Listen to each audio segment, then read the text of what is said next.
Number 1. The 20-year-old Vanessa Guillen mysteriously went missing in April of last year. The U.S. Army specialist hadn't been seen for a week at her Fort Hood base in Texas when the Army's Criminal Investigation Unit offered an award for anyone with information about where she was. The Army was hoping a $15,000 prize could lead them to where Guillen was after her wallet and keys were found, reported CNN. So where was she last seen? The Texas native was born in Houston on September 30, 1999. It was always an ambition of hers to join the Army one day, and in 2018, when she was 18 years old, she enlisted. By the time she was 20, she had moved up a few ranks to private first class. On April 22, Guillen was reportedly seen in a parking lot near her Fort Hood headquarters. Her disappearance was immediately noticed, and her captain reported it the following day to the Army's Criminal Investigation Command, CID. In tracing her last steps, authorities searched her mobile phone records and learned that she last communicated with a fellow soldier who outranked her, per ABC News. His name was SPC. Aaron David Robinson, and he became the main suspect in her vanishing. He was questioned about his whereabouts on the day Guillen was last seen, and it raised concerns. By then, the news of a female soldier going missing from a U.S. Army base was national and international news. Guillen's family pleaded with the public by leading a vocal and social search for answers. With her family's determined search for her, a new twist was added in the case that the Army had not disclosed. PFC.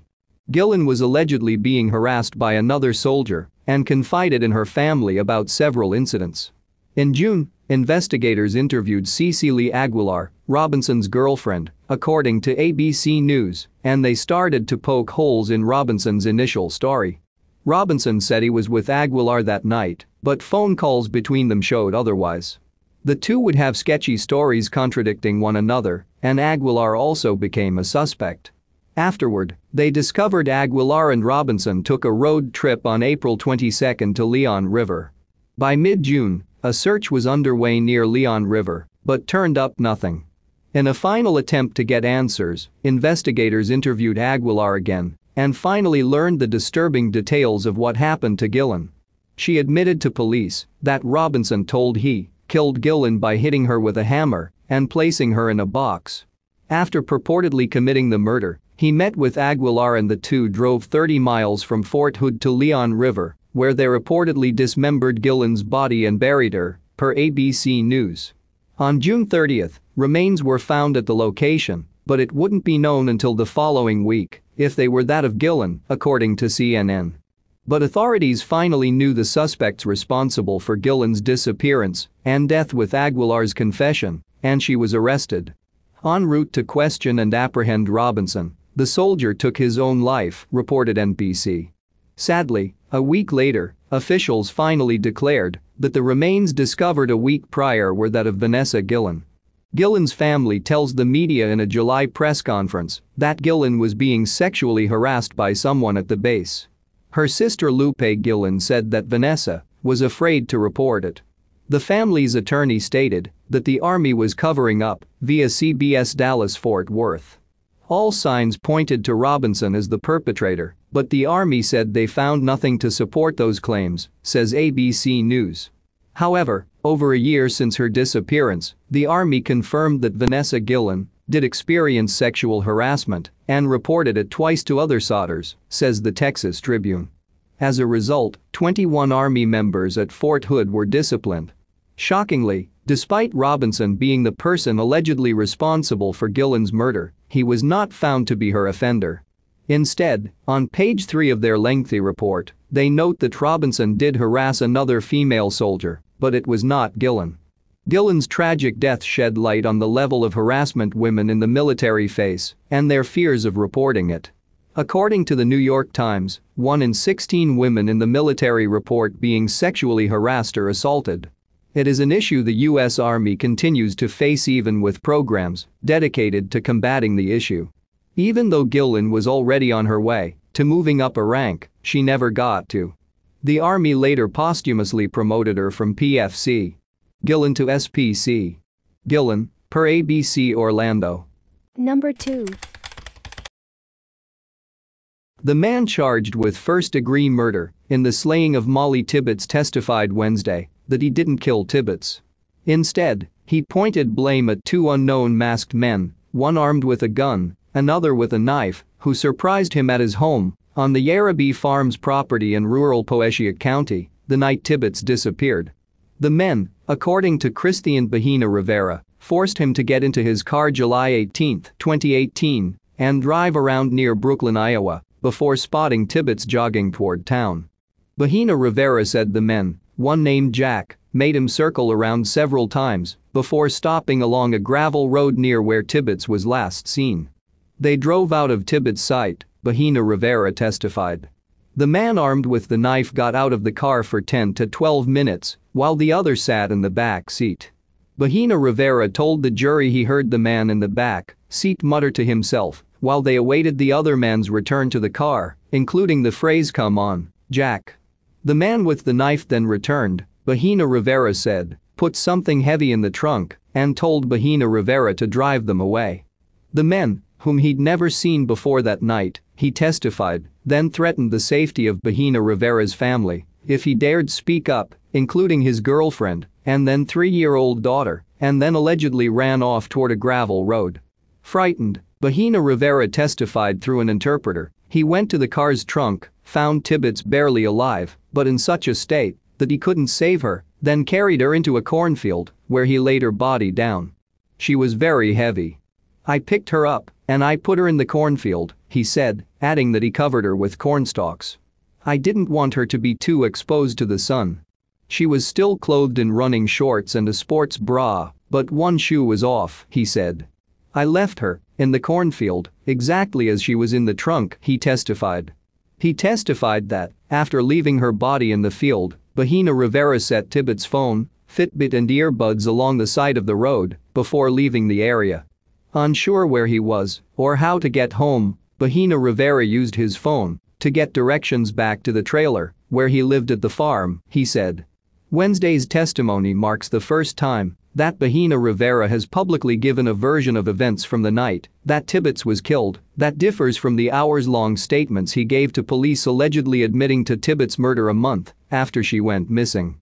Bahena Rivera, 26, gave his version of events leading up to Tibbetts' death during about 45 minutes of direct examination by his attorney, Jennifer Fries. His demeanor remained calm throughout his testimony, except when discussing his family. His voice dropped and trembled slightly as he described how the two men said they knew Iris Gamboa, his ex-girlfriend, and my daughter, and that, if I said something, they would take care of them. His voice dropped again when he described why he told officers that he blacked out. In my mind, I had my daughter, he said. While acknowledging he was in his black Chevrolet Malibu the night of Tibbetts' disappearance, the same car spotted on surveillance footage that authorities said broke open the case. Bahena Rivera claimed Wednesday that he was forced into the vehicle by the masked, armed men who showed up in his living room at his home at Yarrabee Farms. The men, a large heavier man and a smaller but muscular partner, surprised him at his trailer after he'd gotten out of the shower, Bahena Rivera testified. After leaving Tibbetts' body in the field and finding his way home, Bahena Rivera said he never saw or heard from the men again. Fries and her partner, Chad Fries, had previously tried shifting blame for Tibbetts' disappearance and death to a series of other men, including her boyfriend of 3 years, Dalton Jack. Jack, according to the state, was in Dubuque at the time working on bridge construction. Bahena Rivera's testimony, which took the court, including prosecutors, by surprise, came near the end of the nearly 2-week trial, which is expected to last through Friday. Most of the jurors were either slumped back in their seats or passively looking down through Wednesday's first 3 witnesses, including Jordan Lamb, the woman with whom Jack had an affair during his relationship with Tibbetts. But many perked up when Bahena Rivera was called to the stand. Some leaned forward and took notes. Bahena Rivera's version of Tibbetts' death seemed to come out of nowhere. Fries had been questioning Bahena Rivera about his background from Mexico and how he had arrived in the United States at 17 with the help of a coyote trafficker by raft with about 10 people being smuggled in illegally. About 30 minutes into Freeze's questioning, Bahina Rivera began telling his story. "Mollie Tibbetts was in the trunk of your car, isn't that right?" Freeze asked. "Yes," he said, followed by Freeze saying, "And you did not tell investigators what really happened. Isn't that right?" "Correct," Bahina Rivera said. He said his planned trip to Brooklyn, the night of July 18, 2018, was to pick up a vacuum from his uncle's house to clean his car before going on a date the next day. But coming out of the shower about 6 p.m., after returning from his uncle's, the two masked men were standing in his trailer. Bahina Rivera said he was compliant. "They said that I shouldn't do anything stupid and everything was gonna be okay," he testified. They're whispering, and we were there for a long while." Asked by his attorney why he didn't notify anyone, Bahina Rivera said he didn't call police because I was scared. "If I called police, it was something that wouldn't be good." Freeze said, "You told not a soul about this for over a month. If you weren't approached, you would have taken this night with you to the grave, is that right?" "Most probably," he answered. "Because I knew, if I did in any way, I would be involved." Prosecutor Scott Brown, who had stared at the defendant during Freeze's questioning, grilled Bahina Rivera during cross-examination, reviewing all the opportunities he had to share what he knew with law enforcement. When brought to the sheriff's office, Brown said Bahina Rivera could have told investigators the truth and asked for their help in protecting his ex-girlfriend and their daughter. As for the two men, Brown wanted to know how they got to Bahina Rivera's home and how they left the cornfield, since Bahina Rivera did not see a vehicle at either location. "And these two men just disappeared?" Brown asked. "That is correct," Bahina Rivera said. Defense questioned others Wednesday. The first witness, DCI agent Brandon Bublitz, said he made several trips to the area where Tibbetts' body was found to collect DNA and interview local residents. DCI agent Matt George, who interviewed Jack several times during the investigation, said he asked for a second interview with Jack for a complete outpouring of information after learning Jack had had the affair. George testified Jack said Tibbetts knew he exchanged messages of a sexual nature with another woman but didn't know he'd had a physical affair with her. If Tibbetts had known that, Jack allegedly told George, she would have broken off the relationship. The admission contradicted Jack's earlier testimony that Tibbetts knew all and had forgiven him. Also testifying under subpoena from the defense was Jordan Johnson, with whom Jack had admitted to having a brief affair before Tibbetts' disappearance. Johnson testified Wednesday that he texted her in early 2018, asking for another chance because he'd planned to break up with Tibbetts. Johnson later shared those texts with Tibbetts, adding that Tibbetts was kind to her. Bahina Rivera's testimony was next, followed by Jamie Slife, who called in several tips during the search for Tibbetts about her father, Ron Pieksa, a 6'7" former Tama County Reserve deputy and police officer. The field where Tibbetts' body was found is adjacent to his property in rural Poeshiek County. The final witness was Bahina Rivera's uncle, Luis Medina, who was among the family members to go to the Poeshiek County Sheriff's Office seeking information on Bahina Rivera the night he was arrested. After he finished his testimony, the defense rested its case. Number 3. The 2017 death of 3-year-old Sherin Mathews had not only shaken public conscience in the U.S., where she was taken by her adoptive parents of Indian origin, but also led the orphanage in Bihar, which had given her up for adoption, to suspect foul play. Less than 3 years later, the fears expressed by Babita Kumari, the secretary of the now-defunct Mother Teresa Orphanage and Children's Home in Nalanda district, have been vindicated with a Dallas court in the U.S. awarding life sentence to the toddler's adoptive father on June 26. "I want to speak to the foster parents of Saraswati, who was later rechristened as Sherin, as I suspect that she may have become dispensable to the couple as they now have a child of their own," Ms. Kumari had told PTI in October 2017, nearly 3 weeks after the girl was reported missing from her Texas home. Shocking details emerged during the trial, where the doctor who performed the autopsy on Sherin told jurors that maggots had eaten her internal organs when the body, which was recovered from under a culvert, reached the morgue. The orphanage was shut down on September 15, 2017, on the direction of the Nalanda District Administration over alleged financial irregularities.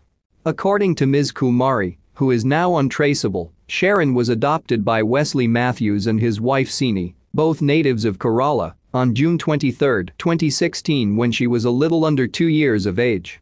The news of the girl's death, under mysterious circumstances, had sent shock waves in Bihar, prompting Deputy Chief Minister Sushil Kumar Modi to have a word with the then Minister for External Affairs Sushma Swaraj.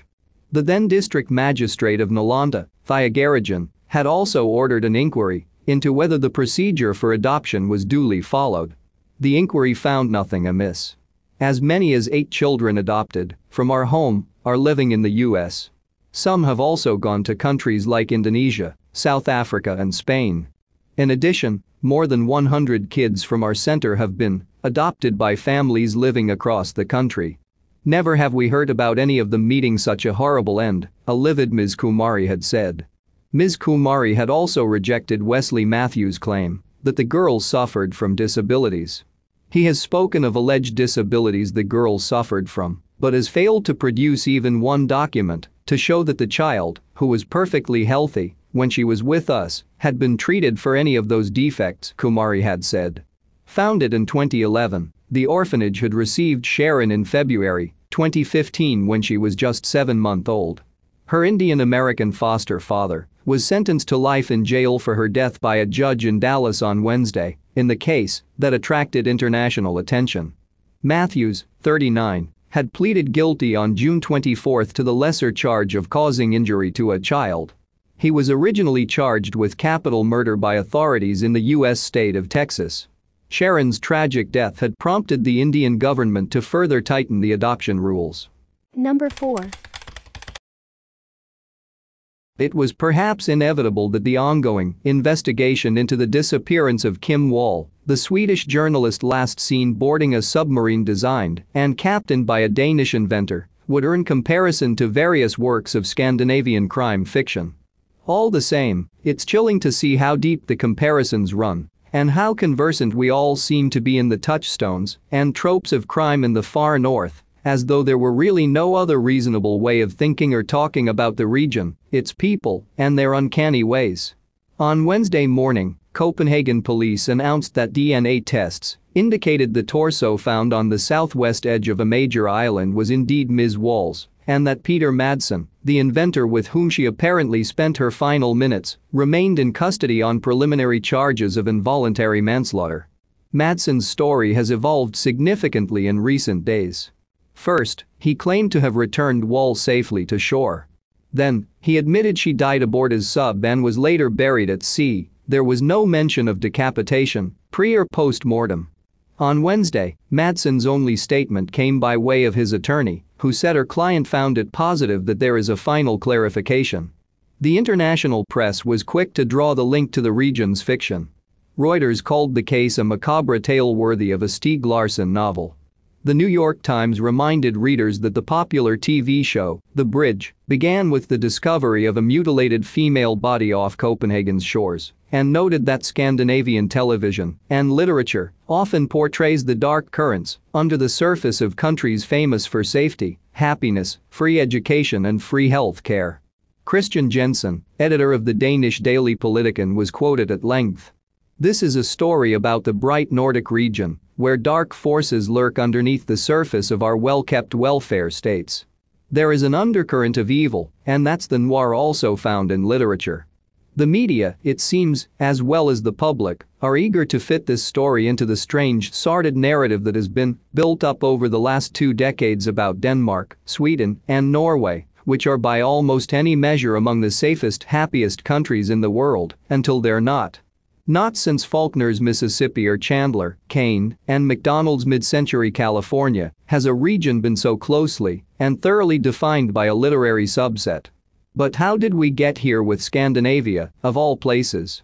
How does a region known for strawberries, fjords, and hardscrabble philosophy come to be the world's repository for tales of baseness, corruption, and all manner of sadistic acts? One answer, of course, is working hard at it. At any given moment, a substantial portion of the region's well-organized literary community is dedicated to writing and translating mysteries. The evolution happened quickly. Anders Rosland, one half of the celebrated crime partnership of Rosland and Hellstrom, recently described in LitHub how, in a span of just 20 years, Nordic noir rose from the bottom of the box to the top of the heap in the crime world, to the point where Sweden's prime minister could cite hard-boiled novels during a national address and inform his audience that he had been inspired by them to search for solutions to the problems of Swedish crime. Whether it's Henning Mankell's Wallander series, Joan Esbo's latest novel, or the ongoing exploits of Lisbeth Salander, hardly a year passes without multiple Scandinavian mysteries finding their way to the top of the international bestseller lists. Literary authors do occasionally break through from the region, Karl Ove Nosgard Per Pettersson, for example, but for every one who does, it seems there are 6 crime writers waiting in the wings with the newest installment of their hit series, plus 3 new TV programs being devoured by audiences around the world. But the Kim Wall case, and its too neat fit with the region's literature, may hint at something darker behind our fascination with Nordic noir. From the British countryside to the drawing rooms of New York, to placid small towns the world over, we've always shown a penchant for crime in unexpected places. The element of surprise is one explanation, another is something meaner, a part of us that wants to be confirmed in our suspicion that those who seem to have life the most figured out are the ones we least can trust, and that at any moment the veneer of peace and happiness will break apart to reveal something even darker and uglier than our own readily apparent shortcomings and vices. In Scandinavia, there's a well-known concept called jantelaw, first defined by the writer Axel Sandemus.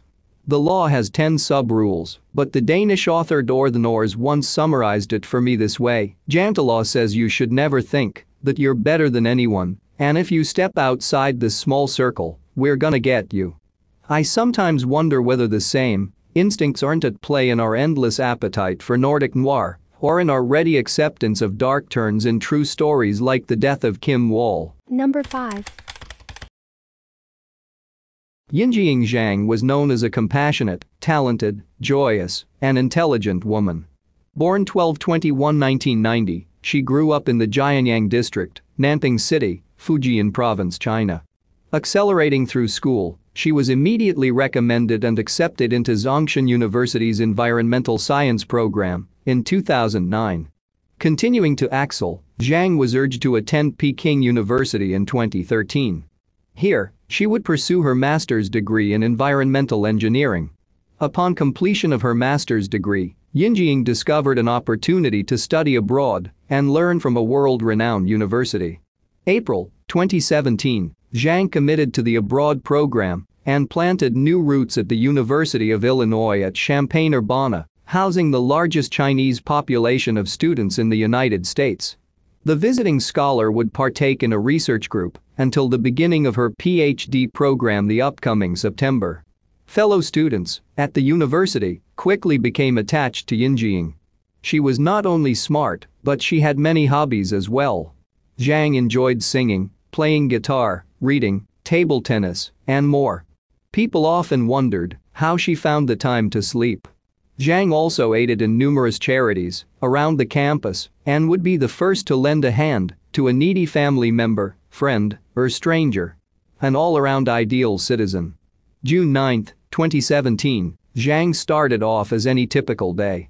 Beginning at Turner Hall, on campus, Zhang and other research students spent the morning cleaning lab equipment. Currently living in the South Campus apartments, known to house married couples, Yingying was looking to move into the One North apartments. This would be cheaper rent and closer to her studies. An appointment was arranged to view a unit and sign a lease at One North at 1:30 p.m. on the 9th. Yingying never showed. Everything being arranged through texting, the One North leasing agent sent a text asking, "Where are you?" She never responded. Approximately 4 p.m., companion research students were beginning to host fear. Always punctual, Yingying planned to be away for the lease meeting for a total of 2 hours. If running late, she would always communicate. Senses said something wasn't right. Her colleague made numerous attempts to contact Zhang. None were successful. After dinner hours, this colleague doubled back to the research office in hopes that Yingying was just busily working. The office was quiet and empty. Next, this colleague rushed to Zhang's apartment to see if she was home. Nobody answered. Feeling 100% certain something was wrong, the university police were reached out to for help. Being a Friday night, police were uncertain of the severity of the missing scholar. University police detective Eric Stiverson stated, "We have had students go missing in the past, but they're very rare that we don't find them immediately." Numerous research colleagues waited among the police department lobby, worried and terrified for their missing friend. Other colleagues waited outside Yingying's apartment until, approximately, midnight. Still, she never showed. June 10, 2017. Friends of Zhang reached out to the News Gazette. The dire fear and helplessness in their voice prompted the news company to run a short article depicting the police searching for Yingying, asking for anyone to help. Zhang's apartment was searched by university police. Everything appeared normal, nothing was tossed, and all of her clothing was there. Police felt confident Yingying did not simply skip town unannounced. With all of her possessions in the apartment and the fact that Zhang did not own a car, Detective Stiverson assumed that she would have taken the bus wherever she was going. The mass transit district has approximately 2,000 cameras, amounting to 10-12 per bus. Upon review of cameras on buses running routes in proximity to Zhang's apartment, police discovered an exterior camera with her in view. At approximately 1:30 p.m., Yingying was seen boarding a bus in front of her apartment. Interior bus cameras depict her walking towards the rear of the cabin and taking a seat, alone. Shortly into the ride, Zhang exited the bus, assumingly to transfer to another route. She is seen on transit cameras attempting to wave down the next bus. She was unsuccessful. Zhang is seen on camera waiting at a bus stop just south of University Avenue after missing the last bus transfer. Fortunately for police, cameras on an adjacent parking garage caught the critical moment that will change Zhang's life forever. A black sedan was seen turning at the intersection of Yingying's bus stop, circling the block, pulling up next to the Chinese scholar, and rolling down the passenger window. After a brief, approximately 1-minute, conversation between Zhang and the driver, she opened the door and commandeered the passenger seat of the sedan. Never to be seen again. Police now knew they were not searching for a normal missing student. The table turned drastically. Zhang was potentially kidnapped. With the camera pictures being too pixelated for police to pinpoint any vehicular details, a request was submitted for the FBI to get involved. FBI Special Agent Anthony Manganaro identified the make and model of the vehicle. Being unique, Zhang entered a Saturn Astra. This pivoted the case due to the rarity of the vehicle. Only being produced and imported into the United States for a short period, the search narrowed. A typical vehicle, such as a Hyundai Sonata or Ford Fusion, would have approximately 1,000 registrations in Champaign County alone. With the rarity of the Astra, the entire state of Illinois only had 58 registered. With this major advancement in the case, the FBI began to search deeper for the owner of the Astra. British graduate student Emily Hogan experienced a fearful run in the morning of June 9, 2017. Hours before Yingying's kidnapping, a black sedan, similar to the Astra, pulled up alongside Hogan. The driver, a white male wearing mirrored aviator sunglasses, rolled the window down and flashed a badge. The driver claimed to be an undercover police officer and asked Emily to get in the vehicle to answer questions about things happening in the neighborhood. She declined and reached out to the police. So rattled, Emily makes a post that spreads throughout campus Facebook sites warning others, don't get into the car, even if they claim to be police or have a badge. Speculation suggests that if Yingying would have just opened her Facebook, there is a strong chance she would have never gotten into the car. As university police and the FBI pursued their investigation into locating the vehicle, the 58 registered in the state became narrowed to only 18. At the same time, Yingying's family traveled to the States to frantically perform their own search for Zhang, and Crimestoppers issued a $40,000 reward for information leading to the return of Zhang.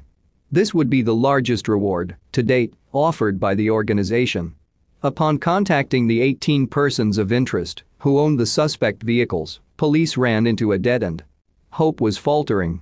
And then University Police Sergeant James Carter asked detectives if he could offer any assistance.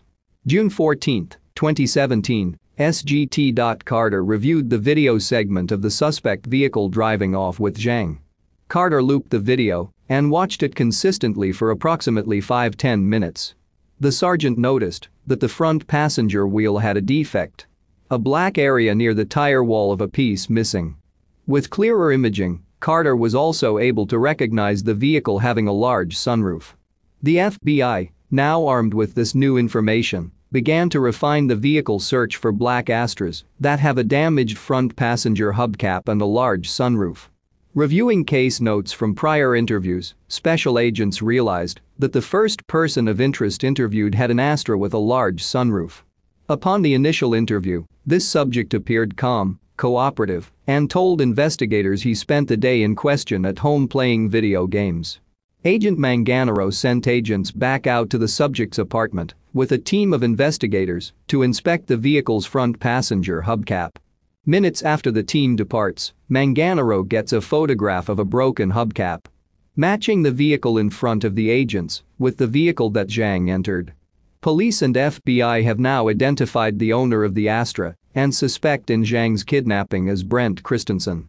Christensen, 27 years old, is a married man who just completed a master's program at the university in the physics department. Known as a teaching assistant that was beloved and well respected by other students. Being married, living in an apartment on the west edge of Champaign, and having no criminal history or police contact made Brent the last person expected, compared to the assumed suspect profile. June 15, 2017, armed with a search warrant, police and FBI agents closed in on Christensen's apartment. Investigators entered the residence. Witnesses on scene notated Brent as being subtly surprised and overwhelmingly calm. Christensen's wife was nude and asked by agents to get dressed. Among one of the first things found were a pair of mirrored aviator sunglasses. The same as Emily Hogan had described to police. Agent Manganaro escorted Christensen to his kitchen table. Here he presented the suspect with a copy of the search warrant and asked if he would accompany him to their office, only 1 mile away, for an interview. Christensen turned to his wife and said, "Everything I've seen in the movies says I shouldn't go, what do you think?" His wife, nonchalantly, said he should go. Detective Stuyvesant and Agent Manganaro drove Brent Christensen to their office for a voluntary interview. Explaining to the suspect that he could terminate the interview at any time. Agreeing to answer some questions, Christensen began to recount his previous statement to investigators. Witnesses of the interview noted that the suspect did not show any sign of concern of why he was being questioned at early hours of the morning. Manganaro and Stuyvesant, their first time partnering, had extreme comfort together during the questioning. Manganaro took the good cop role as Stuyvesant played the bad cop. With the confrontation of overwhelming evidence proving Christensen's vehicle was the one that picked up Yingying, Brent marinated in a long moment of silence. He began to show physical signs of discomfort and hyperventilation. The silence broke and Brent stated, "Maybe I'm getting my days mixed up." He realized his initial story has fallen apart. He followed with the following statement, "I thought I drove around on Saturday, I know I picked a girl up. I don't remember where. I saw her picture and don't think it was her though." Stuyvesant pushed for the girl's name. "She was speaking very broken English," said Christensen as he admits to picking up an Asian female early afternoon on June 9, 2017. He continued elaborating on how distressed she appeared, admitted to talking briefly, and her getting into the car. Christensen initially claims he drove a couple blocks before Zhang freaked out and exited the car. "Where did you take her, Brent?" asked Manganaro. "We need to find Yingying tonight," followed Stuyvesant. At this point, Christensen responded, "I think it's time I stop answering questions. I know the typical advice is to get a lawyer before you answer anything. And I think I've helped enough." Christensen was arrested for making a false statement to the FBI and detained for 24 hours. Ultimately, the Assistant U.S. Attorney Eugene Miller did not want to hold him and continue with the charge because he felt his release would lead them closer to finding Yingying Zhang. Investigators had a secret plan. They would have a person extremely close to Christensen go undercover and seek information from him. After a period of alcohol abuse, Brent's wife, Michelle, gave him an ultimatum. He could either follow through with their divorce or they could partake in an open marriage. Wanting to salvage the marriage, he opted for an open marriage. Michelle had a boyfriend and Brent had a girlfriend, Tara Bullis. Bullis would soon help investigators uncover the damning evidence needed to arrest Christensen. Tara is expecting Brent over and turns on her wire. Over the next couple days, numerous recordings are captured. At one point, on Tara's front porch, Christensen is captured stating, "I am going to go talk to one of the FBI agents. I don't want to. I want to clear my name." June 17, Brent sits down to interview again. He agrees to go for a ride with agents and attempt to point out the residential area where he dropped Zhang off. Investigators were led on a wild goose chase by Christensen on the drive. His attempt to clear his name made him a more prime suspect. June 29, 2017, a vigil was held on campus in honor of Yingying Zhang. Countless people gathered with hopes of bringing her home. One of the contributors is Brent Christensen, and he is secretly consuming alcohol throughout.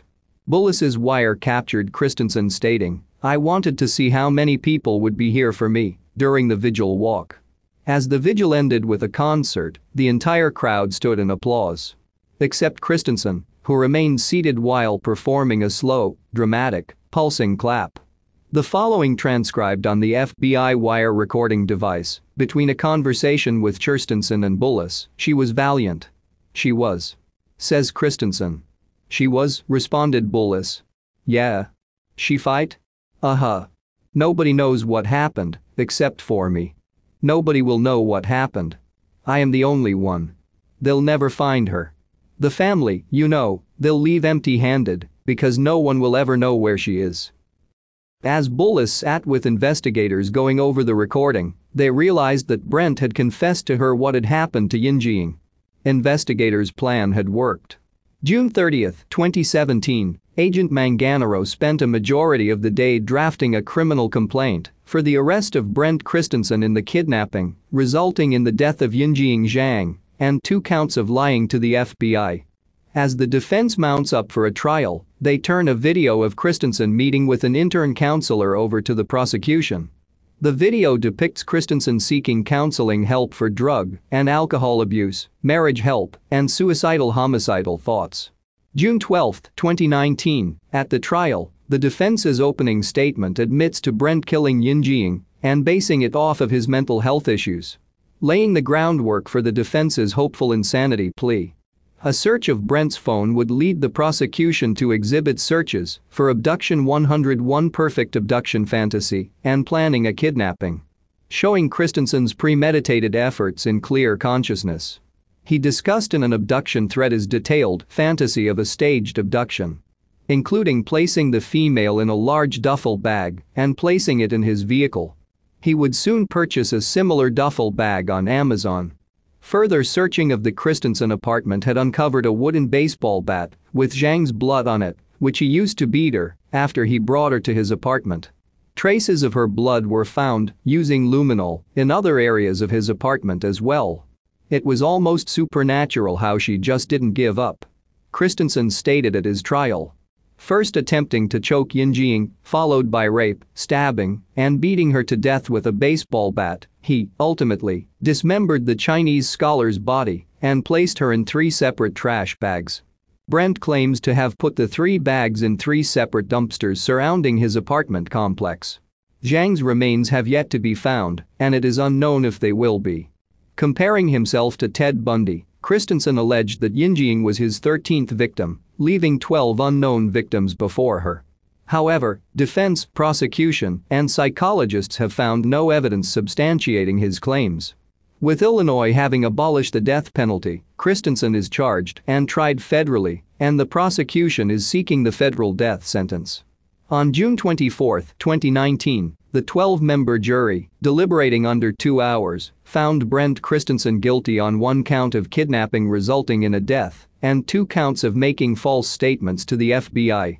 Despite the prosecution's star witness, Tara Bullis, along with the overwhelming physical and circumstantial evidence, the jury could not unanimously agree to the death penalty. Resulting, July 18, 2019, Christensen was sentenced to life in prison without the possibility of parole.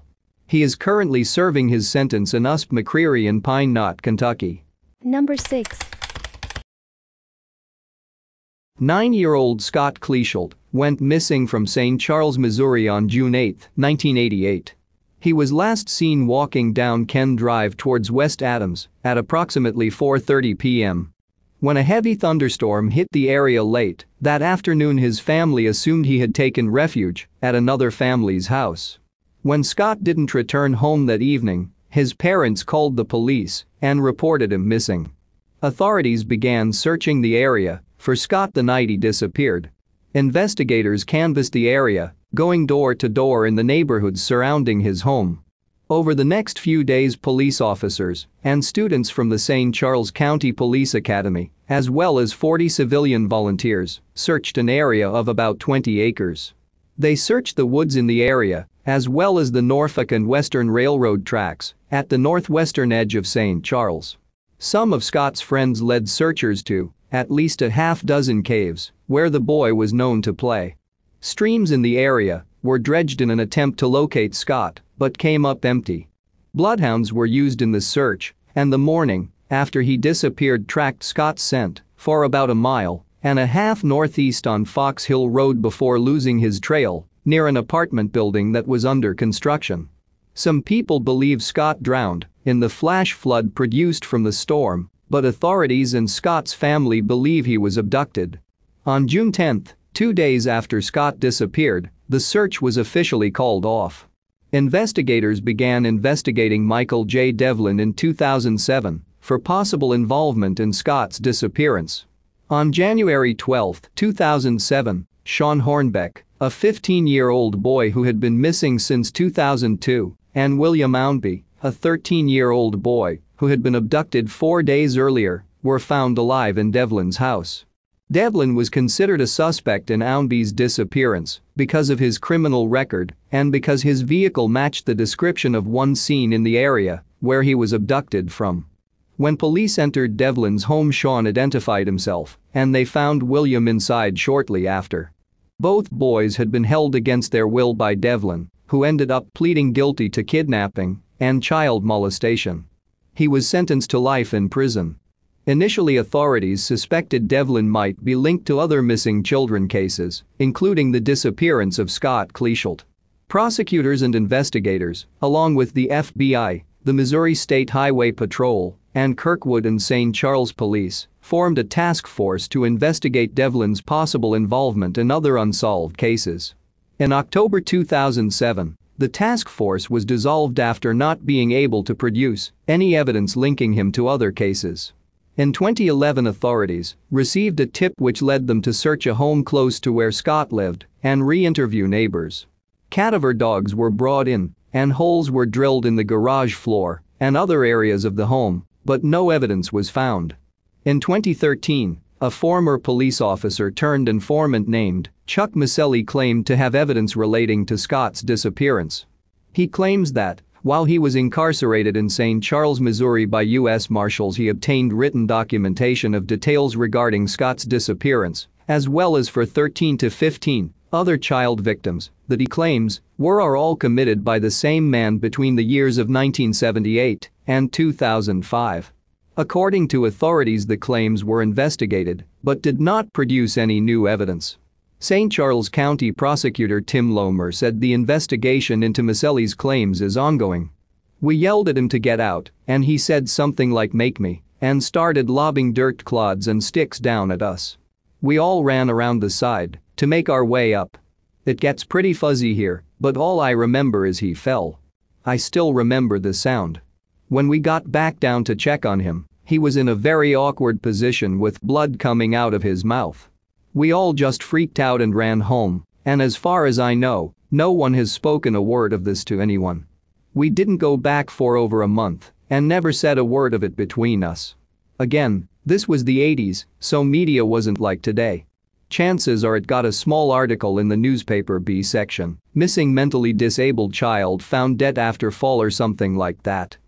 With many of the details being similar, another user questioned whether the post was related to Scott's disappearance, while other users started digging through the user's profile and discovered that the user mentioned a TV show that only aired in the St. Charles area.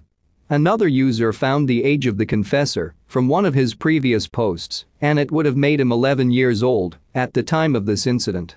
The account that posted the confession was deleted shortly after making the post. The local police department was alerted to the post but maintains their belief that Scott Kleeschulte was abducted. Scott's parents still live in the St. Charles home they resided in when he disappeared, and they hope for closure in his case. Scott's family and authorities believe he was the victim of a non-family abduction. Some have speculated that Scott's disappearance may be connected to the Missouri 1991 abduction of Charles Henderson, but no evidence was ever found to connect the cases. The circumstances regarding Scott's disappearance remain unclear. His case remains unsolved. If you have any information regarding the disappearance of Scott Kleeschulte, please contact the St. Charles Police Department at 314-949-3300.